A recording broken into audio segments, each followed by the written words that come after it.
Meanwhile, the Nigerian Extractive Industries Transparency Initiative, Neiti, has called on the federal government to become more fiscally responsible.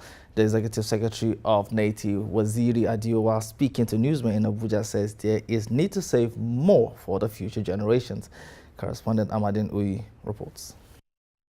Nigeria has earned about 96 trillion naira in oil sales since 1959.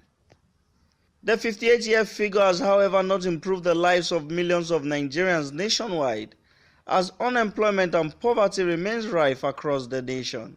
It's not all countries that have natural resources that are cost. It's not all of them that enter, bad weather.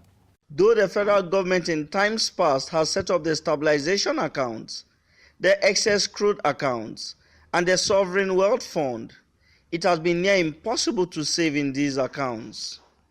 The Nigerian Extractive Industries Transparency Initiative, Neiti, says this is irresponsible and wants a change in attitude from government. We should save whether prices are high or not. What we have now is that anything about the benchmark you are going to save. Let me give you an example of two countries. Norway, everything that they make, they save.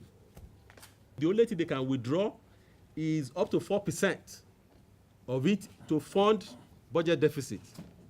And that 4% is what they expect to be the rate of return on their investment.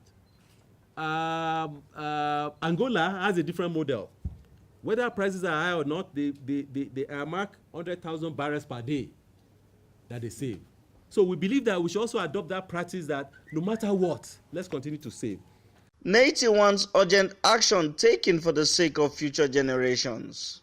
We need to have the consensus to agree that, the way we have been operating is not good for us in the immediate and the future. Any hurdle that is in the Constitution, which is the grand norm of the country, the supreme law of the land, if there's something there that empowers people to say don't save, we should amend that. It also wants the different funds collapsed into one for easier management and control. From Abuja, Amadin Uyi, STV News.